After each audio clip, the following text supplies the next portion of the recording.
Welcome to Become a Conflict Guru, Module 8, Requests.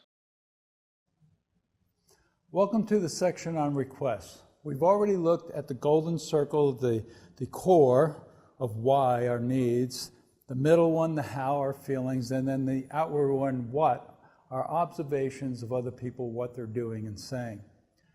Now we're going to look at taking action, making requests to align our worlds with other worlds and having relationships at work. So in this section, we're going to explore what a request is, why demands turn people off, and how to make positive, doable requests to put the focus on what we really want rather than what we don't want. A conflict guru makes requests, not demands, to reinvigorate relationships and elevate results. Knowing the difference is key to having relationships that work for everyone. The purpose of requests are to align what's going on in your world with what's going on in other people's worlds. It's a different form of curiosity, not just being open and empathetic, but also asking for some specific action to bring your thinking, your objectives, and your intentions together. The power of requests is that you are seeking agreement and consideration as opposed to compliance or toleration. Requests have three possible answers: yes, no, and counter. Yes, I will do as you ask. No, I'm not willing to do that. Or no, but I'm willing to do it in a different way. It's all okay. This is just the starting point to both getting your needs met. A demand has one possible answer: yes. Yes, I will do it, although it might be under duress. Yes, but I'm only going to do it so I don't get fired. I don't care why you say yes, but it better be yes or I'm not going to be happy. Dr. Marshall Rosenberg wisely said, "When the other person hears a demand from us, they see two options: to submit or to rebel." Submitting to a demand is an unwilling yes. Rebelling may be an outright no, which isn't an acceptable answer to a demand. Or it's another unwilling yes with a "you're going to be sorry" attached to it.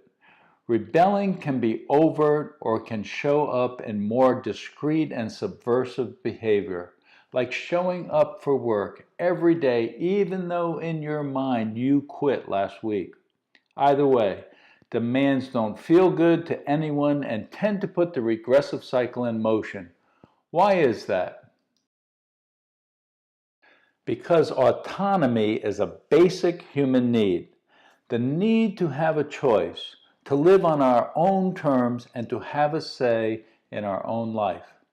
A demand takes away this autonomy and threatens your need for respect. We all have a need for respect and can see through demands disguised as requests. You know you have made a demand disguised as a request if when you don't get the response you want, you get angry or upset, moving to blaming or punishing or forcing the other person to do what you want. Then you know you are making the demand all along. Let me give you a few examples. "You should have finished that today, so would you please stay late and get the report to me by 8 a.m. tomorrow morning?" Let's see, that sounds like a have to. I should have done this, so I'm better to do that. The attention is on punishing me for what I didn't do rather than understanding what might have prevented me from doing so. Here's another one. "You're really good at writing, so will you take over the XYZ project?" If I say no, will you still appreciate me and my work? Or is it your opinion of me dependent upon me agreeing to take on this project? Or how about this one? "I've just got too much going on. Would you go to that meeting this afternoon?" Okay, but is your intention for coverage at the meeting or for you to get out of going? The underlying nature of requests are to meet both your needs and my needs. My appreciation of you doesn't change if you say no or make me a counteroffer. Demands, on the other hand, reflect an intention to get others to do what I want them to do at the expense of having their needs met. I like to think of requests in terms of connection and results. Most people focus on tasks and getting stuff done. That's the request for results, or people to task requests. But when there's conflict, getting stuff done gets dragged down by the people issues. So it's important to focus on the health of your relationships and make requests to clear the air or just to touch base to keep on track. The connection or people-to-people requests sound like, would you be willing to spend a few minutes talking with me about what we both really need in our working relationship for our work together to be successful? This sets the task aside and places the importance on the interaction between people. Would you be willing to give me a project update by end of business today? This is a straightforward, action-oriented request. Whether you're making a request for connection or results, being clear about the facts of the situation is important.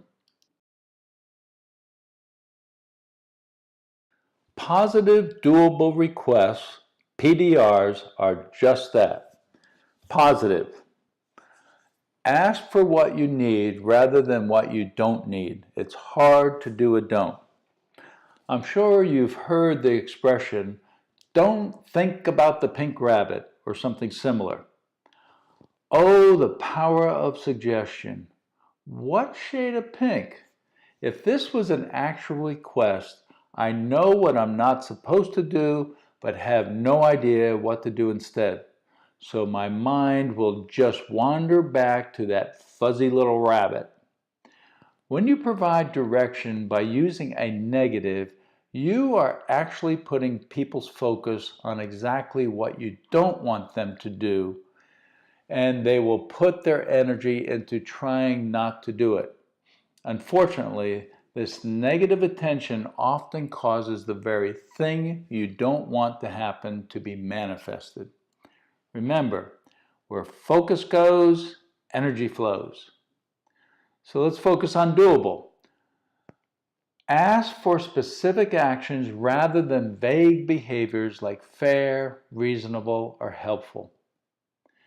Use specific and quantitative terms and language that does not need to be interpreted, rather than vague and subjective terms that mean different things to different people. I think this is a pretty simple concept, so let's just run through a few examples.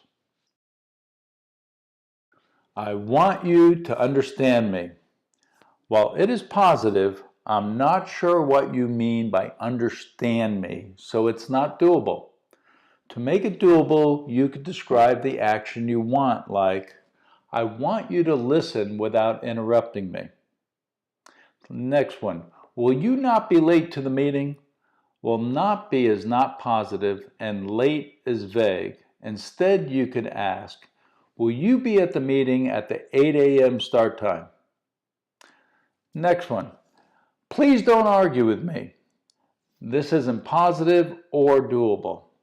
It actually sounds like something my mom used to say to me as a kid. She did get what she wanted, though, because she shut me down. If you want to actually continue in dialogue, though, try something like, please let me share my ideas before you share yours.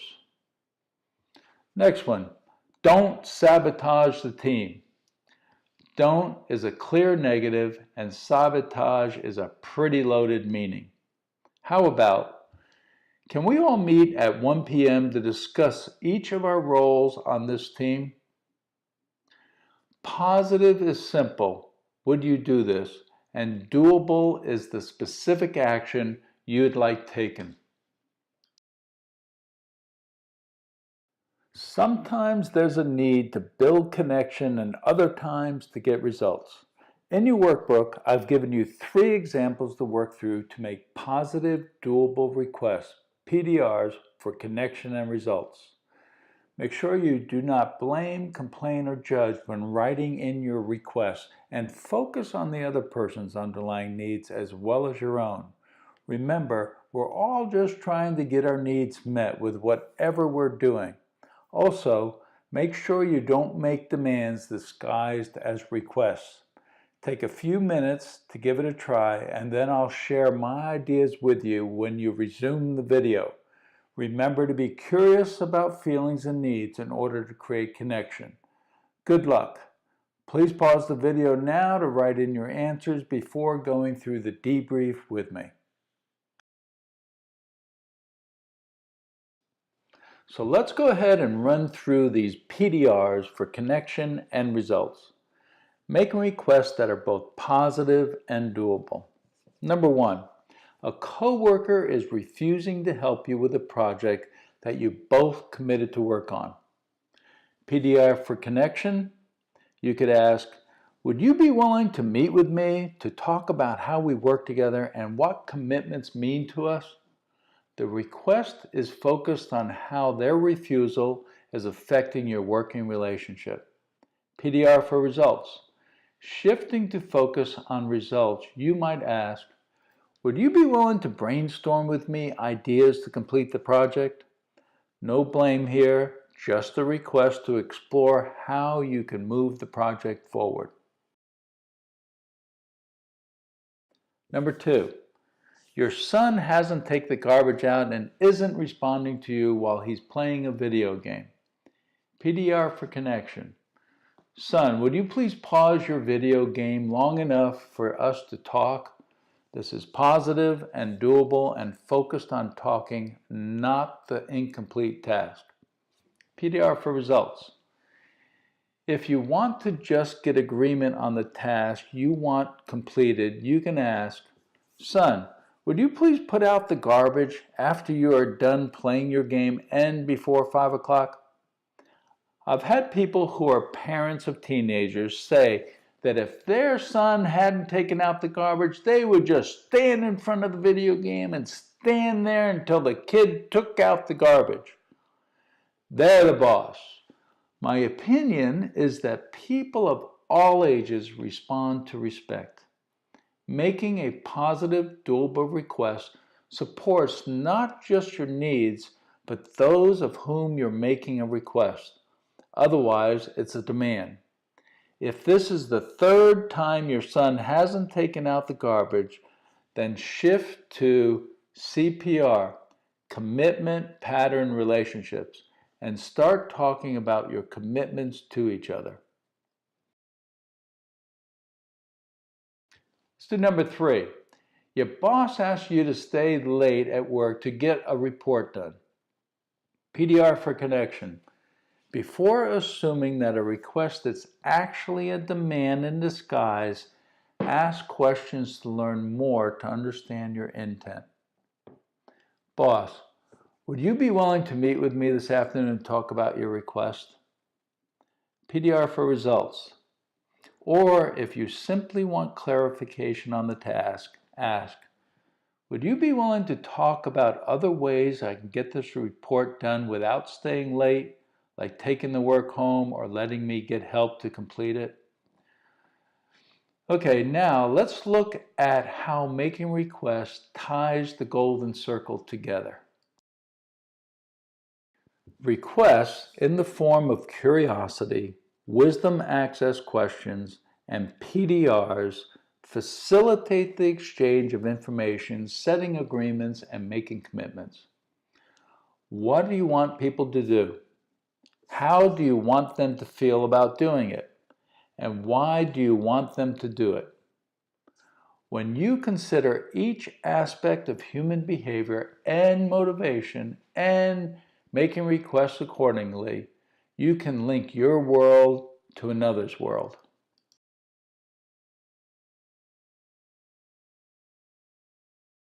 To do this, you can honestly express or curiously investigate. You can think of this in terms of the golden circle: what, how, why, and request. Or through an acronym OFNR, which stands for observations, feelings, needs, and requests. Starting at the outer ring of the golden circle, confirm what was said or done, the facts of the situation. Then drill down to how, tuning into and acknowledging feelings to guide you to the unmet needs, the big why. Then guess or ask about the underlying need that is driving the feelings and behavior. And finally, make a request to align your worlds. I'm curious, would you be willing to? You can make requests at any time. Consciously choose curiosity and ask questions. Now, please refer to your personal challenge and write in some requests that you can make within that challenge. Now it's time to put it all together by using the acronym OFNR, which stands for Observation, Feelings, Needs, Request. When we talk about observations, we're setting the context so that we have common ground and understand what we're talking about. When we talk about feelings, this is important, and some people leave this out, but it's very important because feelings acknowledge us as a human being and that we have feelings, and taking them seriously sends a message to us that, hey, they're taking it seriously, maybe I don't have to self-protect. Then identify the need, which is the reason they are acting the way they are. When you identify the need, the conflict will lose its charge, because now you're talking about the need, and what's more important to each of us than having our needs met. And now you can make a request to meet that need, whatever it might be, and come to an agreement on how to meet that need. So sometimes this approach still hits a snag. Often it's because people are misunderstanding what you're saying, or they're running thoughts in their head because they're listening to respond, not listening to understand. So in this next section, we're going to get into a simple approach to make sure they understand what you're saying by using the what I heard conversation. See you in the next section.